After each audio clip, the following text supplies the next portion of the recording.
Welcome to Sharma ji की कहानियाँ। हमारी आज की कहानी है सौतेला पिता। रिचा, लगभग चीखते हुए मैं कमरे से निकली। अब बस भी करो। कितनी बार समझाया है कि लड़कियों को ऐसे चिल्ला चिल्ला कर बात नहीं करनी चाहिए, पर तुम्हारी खोपड़ी में तो मेरी कोई बात घुसती ही नहीं। कॉलेज नहीं जाना है क्या? और उत्तम, आप भी बस हद करते हैं। जवान बेटी के साथ क्या कोई इस तरह? मैं चाह कर भी अपने आप को काबू में नहीं रख पाई और भर्राई आवाज़ में आधी अधूरी ही सही मन की भड़ास निकाल ही दी। शांत प्रकृति की होने के कारण क्रोधित होते ही मुझे घबराहट सी होने लगती है, इसलिए पल भर में ही लगने लगा कि अंदर कुछ टूटने फूटने लगा है।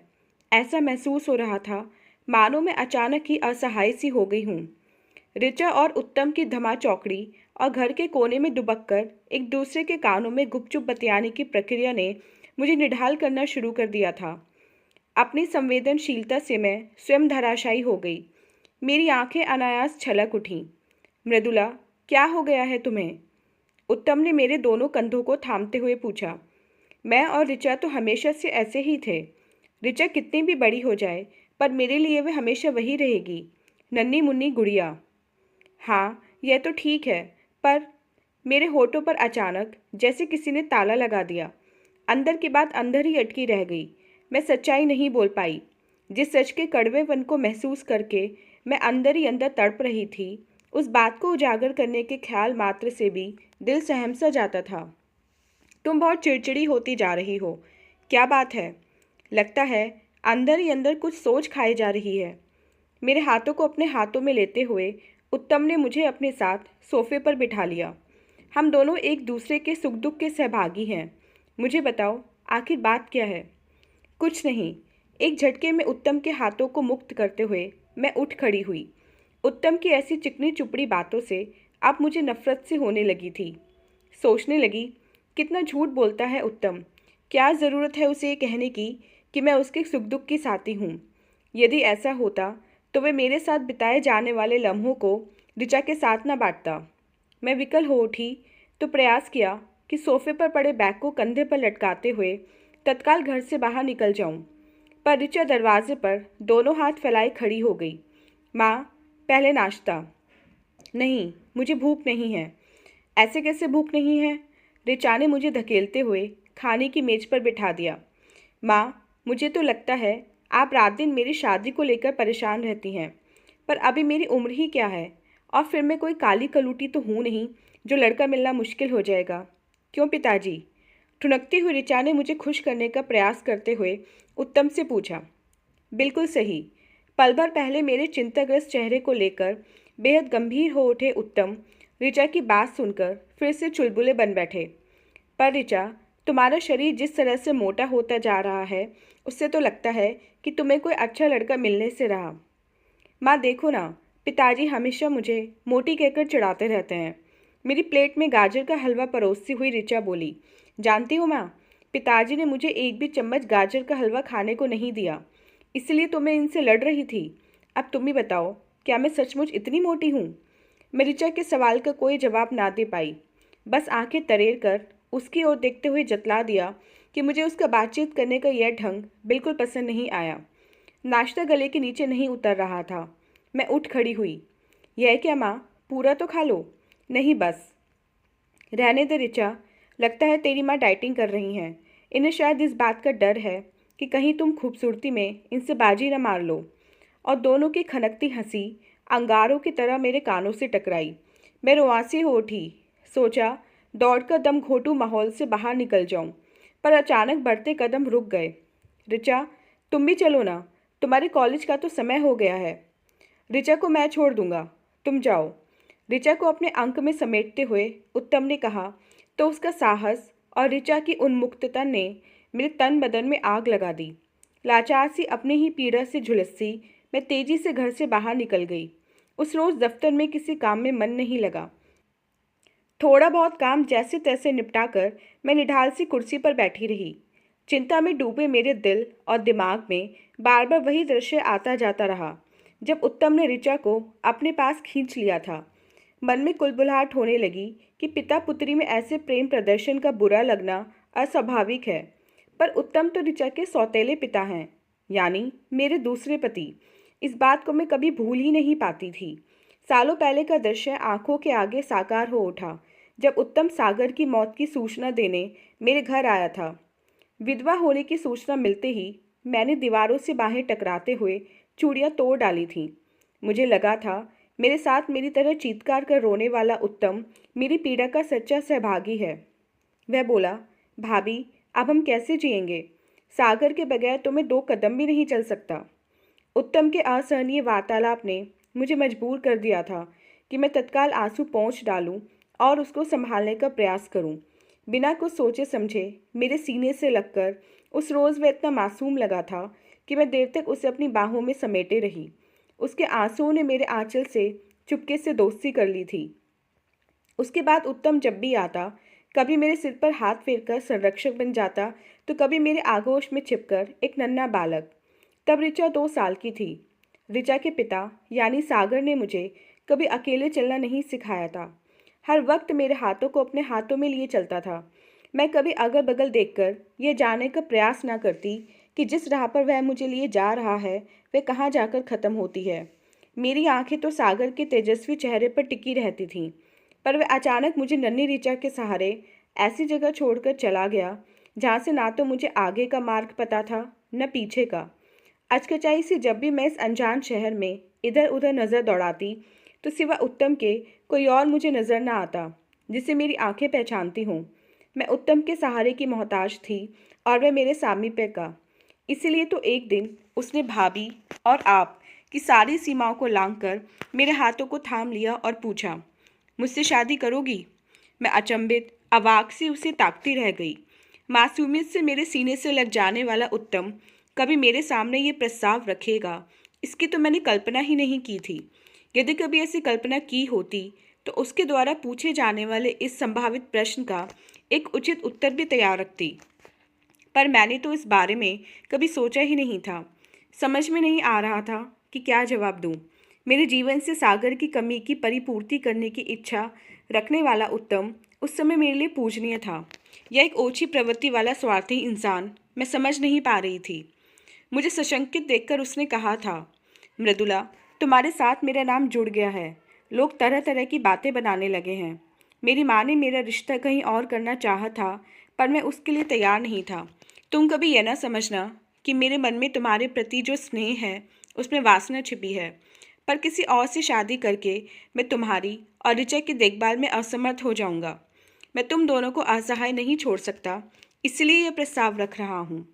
मैं विस्मित सी उसे देखती रह गई। कितना अनोखा और निराला सा था उसका प्रस्ताव। मेरी भावनाओं में, मेरे हृदय में और मेरी आंखों की गहराइयों में उसने कब और कैसे कब्जा कर लिया, मैं जान ही न पाई।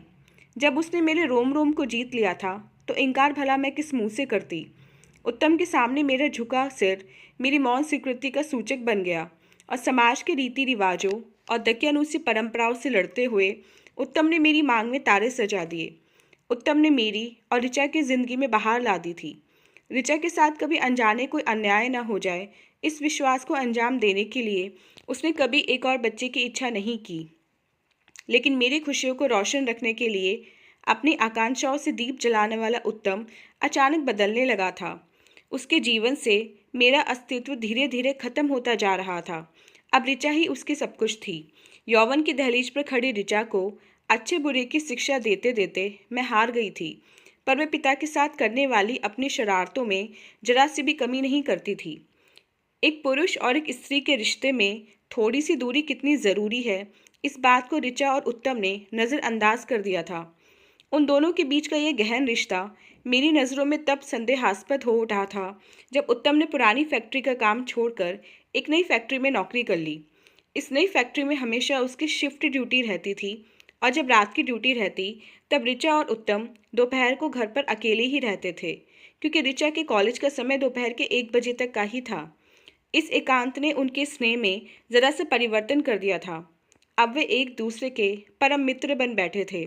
सुबह शाम उत्तम ऋचा के आगे पीछे लगा रहता था। कभी उसके गोरे गालों पर चिकोटी काट लेता, तो कभी उसकी कमर में हाथ डालकर उसे अपने अंक में भर लेता।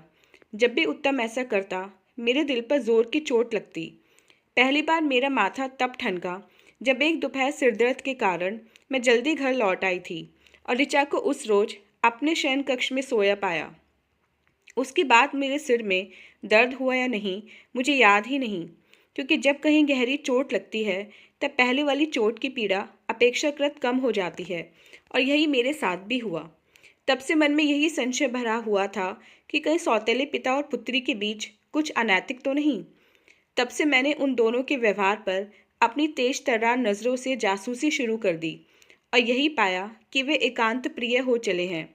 कुल 3 सदस्यों वाले छोटे से परिवार में भी उन्हें दखल अंदाजी की बू आती थी, इसलिए वे कभी छत पर तो कभी बगीचे के किसी कोने में दुबक जाते थे। कभी उनके बीच एक रहस्यमय खामोशी तो कभी लोकलाज के सारे बंधनों को भूलकर वे एक दूसरे से आलिंगनबद्ध हो प्रेमालाप करते। उनके बीच में उपेक्षित थी। यह विचार मेरी आंखों को गीला किए जा रहा था। जी तो यही चाह रहा था कि खूब रोऊं, पर कार्यालय में मेरा रोना अशोभनीय कहलाता, इसीलिए अपनी भावनाओं को संयत करने का प्रयास किया। जब से मेरे मन में उत्तम और ऋचा को लेकर संशय जागा, तब से मैं लगातार ये प्रयास कर रही थी कि ऋचा के लिए जल्दी योग्य लड़का तलाश लूं।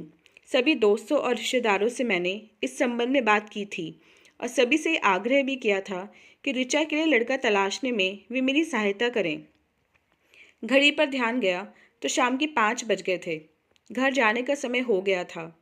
पर घर शब्द से मुझे चिढ़ सी होने लगी थी। घर तो वह जगह होती है जहाँ हर कोने में स्नेह, विश्वास और त्याग की भावना भरी हुई हो। वह घर जहाँ पल पल एक गोपनीयता का एहसास भरा हो। वहाँ जाने की इच्छा भला किसे होगी, पर जाना तो होगा ही। सोचते हुए मैं उठ खड़ी हुई। घर पहुँचने से पहले मैंने निर्णय लिया कि ऋचा को अब घर पर नहीं रहने दूंगी, और जब तक उसके लिए योग्य लड़का नहीं मिल जाता तब तक के लिए उसका दाखिला किसी लड़कियों के छात्रावास में करा दूंगी। इसके अलावा मेरे पास कोई और रास्ता नहीं था। लेकिन मैं इस बात को लेकर भी चिंतित थी कि उत्तम को वजह क्या बताऊंगी। ऋचा को घर से दूर करने की बात पर वह जरूर नाराज हो जाएगा। हो सकता है मुझसे लड़ भी पड़े। घर पहुंची तो बरामदे में ही कुर्ता पजामा पहने और शॉल लपेटे बड़ी बेसब्री से चहलकदमी करता उत्तम नजर आया। उसको देखते ही मन में कड़वाहट सी भर गई। किसका इंतजार कर रहा है, यह जानने की उत्सुकता थोड़ी बहुत तो थी, पर पूछने की इच्छा ही नहीं हुई। मैं तेजी से शयन कक्ष में पहुंचकर निढाल सी बिस्तर पर गिर पड़ी और पता ही नहीं चला कब आंख लग गई। मृदुला, उठो ना, सो क्यों रही हो? मुझे झकझोरते हुए उत्तम ने उठा दिया। थोड़ी देर सोना चाहती हूँ, बड़ी थकान हो रही है। मैंने बेरुखी से अपनी बात कह दी और ये जतला दिया कि उसकी बात मैं मानना नहीं चाहती। मृदुला, इस बार जरा सख्ती से उसने मुझे खींचकर उठा दिया। मैं अचकचाई से उठ बैठी और उत्तम के इस अजीबोगरीब व्यवहार के कारण विस्मित से उसे ताकती रह गई। अभी तुम सो नहीं सकती, जल्दी से मुंह हाथ धोकर तैयार हो जाओ। नीचे मेहमान तुम्हारा इंतजार कर रहे हैं। कौन मेहमान? हमारी ऋचा का भावी पति अपने माता पिता के साथ आया हुआ है। क्या? मैं आंखें फाड़े उत्तम को देखती रह गई। तुमने पहले क्यों नहीं बताया? मैं तुम्हारा ही तो इंतजार कर रहा था। मैं और ऋचा मिलकर तुम्हें सरप्राइज देना चाहते थे, इसलिए तुम्हें पहले से नहीं बताया। इस लड़के को ऋचा ने स्वयं पसंद किया है। पिछले महीने जब उसने मुझे ये बात बताई तब मैंने निर्णय लिया कि अकेले ही पहले उस लड़के को परखूंगा, और यदि वे हमारी बेटी के योग्य सिद्ध हुआ तो फिर तुम्हें बताऊंगा। मैं पिछले 15 दिनों से इसी काम में लगा हुआ था। लड़का डॉक्टर है। कई लोगों से मिलकर मैंने पता लगाया और जब आश्वस्त हो गया तो आज उसे घर पर बुला लिया ताकि तुम मुझसे मिलकर बाकी की कार्रवाई करो। मैं हैरानगी से उत्तम को देखती रह गई। आज हम दोनों का इरादा तुमको सरप्राइज देने का था, पर तुम इतनी थकी थकी सी लगी कि पल भर के लिए तो हम भी परेशान हो गए। लड़के वाले शादी के लिए जल्दी कर रहे हैं। एक बार बेटी का बोझ सिर से उतर जाए फिर मेरी जिंदगी में सिर्फ तुम ही तो रह जाओगी। अभी शायद मेरा प्यार बट गया है, इसलिए तुम्हारी तकलीफ को देखकर भी कुछ नहीं कर पा रहा था, पर कुछ दिनों बाद मेरी जिंदगी में तुम अकेली रह जाओगी, तब मैं तुम्हें कभी परेशान नहीं होने दूंगा। अच्छा, अब जल्दी से तैयार होकर आ जाओ। मेरे गालों को थपथपाता हुआ उत्तम बोला और बाहर निकल गया। ऋचा के प्रति उत्तम के निश्चल स्नेह को देखकर मेरा सिर शर्म से झुक गया। मैं सोचने लगी कि कितने गंदे हो गए थे मेरे विचार कि मुझे सरप्राइज़ देने की उनकी गुपचुप तैयारी में मुझे उनका आपत्तिजनक प्रेमालाप नजर आया। बहुत प्रयास किया कि अपने आप को संभाल लूं, पर रो ही पड़ी। जल्दी ही आंसुओं ने मन का सारा मैल धो डाला था। तो दोस्तों, ये थी हमारी आज की कहानी। उम्मीद करती हूँ ये कहानी आपको पसंद आई होगी। मिलते हैं अपनी नेक्स्ट वीडियो में इससे नेक्स्ट कहानी के साथ। तब तक के लिए आज्ञा दीजिए। धन्यवाद।